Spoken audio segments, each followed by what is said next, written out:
Good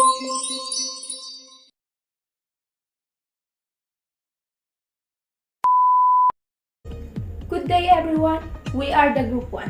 Today, we will gonna explain the meaning of cybercrime. What are the types of cybercrime? What are the examples of cybercrime? And how can we prevent cybercrime? So, let's start. The person you are seeing in the video is the first person to be found guilty of cybercrime. He is Ian Murphy, or also known as Captain ZOP, and that happened in the year of 1981. He had hacked the American telephone company to manipulate its internal clock so that user could still make free calls to peak times. What is cybercrime? Cybercrime is criminal activity that either targets or uses a computer network, or a network device. Most, but not all, cybercrime is committed by cybercriminals or hackers who want to make money. Cybercrime is carried out by individuals or organizations. Some cybercriminals are organized, uses advanced techniques, and are highly technically skilled. Others are novice hackers. Rarely, cybercrime aims to damage computers for reason other than profit. This could be political or personal. So, how can we identify the types of cybercrime?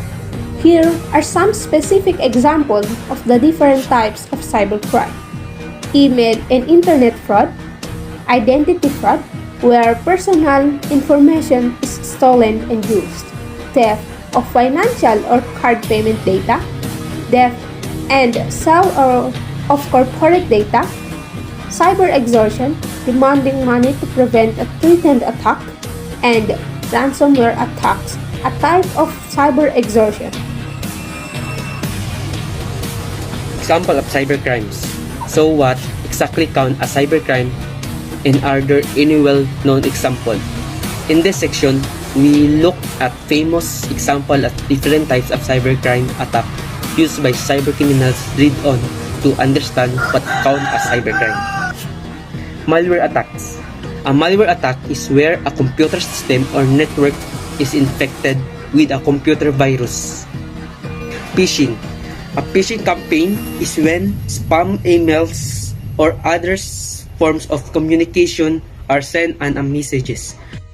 Distributed DOS attacks or DDoS are a type of cybercrime attacks those cybercriminals use to bring down a system or network, sometimes connected.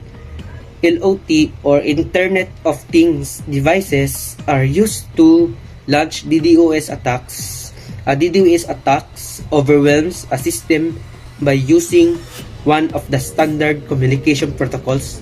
It users to spam the system with connection requests. Harassment. For harassment, let's talk about cyber talks. Use electronic communication such as email, social media, website to stalk and harass people. Form of online harassment includes slander, libel, false accusation, threats, or any other behavior that demeans or embarrasses someone. Sentence for cyberstalking can include jail time and hefty fines. Ransomware. Cybercriminals can install malicious software on your system that will essentially hold your important information hostage until you meet their demands. About prostitution, many escorts will advertise their services and online classifieds, social media forums, or their own personal website. Let's talk about child pornography and solicitation. The National Center for Missing and Exploited Children received over 10 million reports of suspected child sexual exploitation in the last year alone. Perpetrators will use the internet to gain access to sexually explicit images of children and sometimes even arrange for a face-to-face meeting. Intellectual property theft, more commonly known as parasite. The internet abounds with books, music, movies, and more that have been illegally obtained and made available for free download. Despite what some people say, piracy is not victimless crime. Not only do artists, creators lose out, but many illegal downloads also contain hidden malware that can destroy your computer. Account hacking. We all know how important it is to guard our password. Think about damage some could do if they gain access to your email account containing all your most personal information. If someone logs into your email, social media, or computer without authorization, they could be potentially face jail time. Credit card fraud. Half of credit card fraud begins with spyware, malicious software unknowingly installed on a victim computer or handheld device. Spyware runs the background collecting your data and sending it back to the criminal, who then use your card to make fraudulent purchases.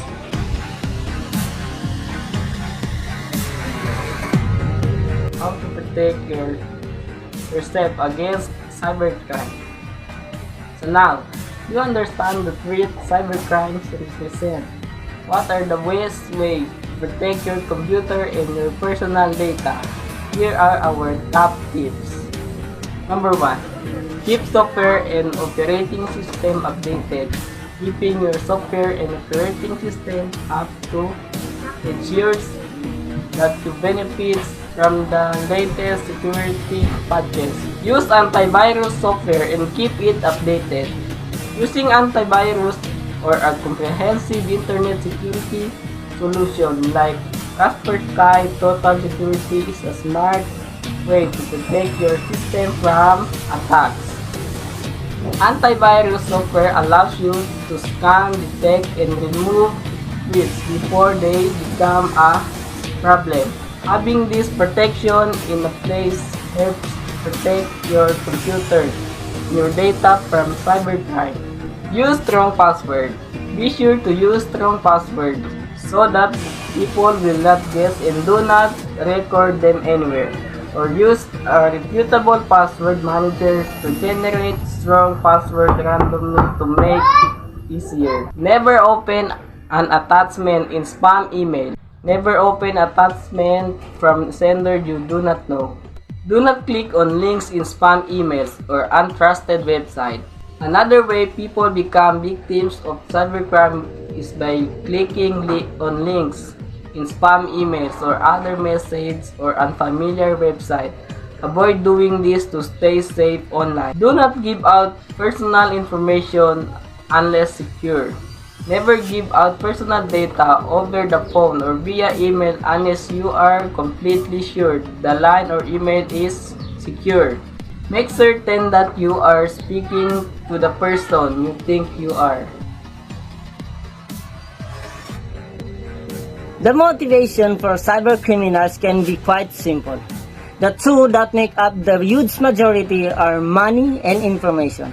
According to a Verizon Enterprise report, financial and espionage-driven motivation make up a full 93% of motivation for attacks. Aside from that, the less frequent but broader set of motives is often categorized as FIG or fun, ideology, and grudges. The core motives are vary depending on what the cybercriminal is after, whether they are executing the attacks of their own initiative or if they've been contracted to do so, and who might be benefiting in what way from successful cybercrime. Money. This can be the motive for many types of attacks, including ransomware, phishing, and data theft, for sale or ransom of records. The cybercriminal will make money either by extracting money from the victims directly or capitalize on the sale of their data in underground marketplace. Competition. Getting into a manufacturer systems can be valuable, whether for IT, blackmail, competitive intelligence, creating a PR nightmare, or sabotage, or other reason. FIG. Some criminals enjoy being able to exploit weakness. Others do it for ideological reasons or to drive disclosure of information they deem in the public interest, and some may just never let grudges go, whether it be from bad service, a faulty product, or a settle any kind of score. The hacker is also known worth highlighting how the word hacking is amuses. A discussion on why hackers hack wouldn't be fair without citation what we mean by hacker. The hacker-tinkerer of 80s and 90s appear to be synonymous with the cybercriminal, an equivalency that is patiently unfair. What are the cybercrime-related laws in the Philippines? The cybercrime-related laws in the country are: Number 1, RA 10175, Cybercrime Prevention Act of 2012, which is currently suspended due to TRO issued by the Supreme Court. Number 2, RA 9995, Anti-Photo and Voyeurism Act of 2009. Number 3, RA 9725, Anti-Child Pornography Act of 2009. Number 4, RA 9208, Anti-Trafficking in Persons Act of 2003. Number 5, RA 8792, E-Commerce Act of 2000. Number 6, RA 8484, Access Device Regulation Act of 1998. And number 7, RA 4200 or Ant Wiretapping Law.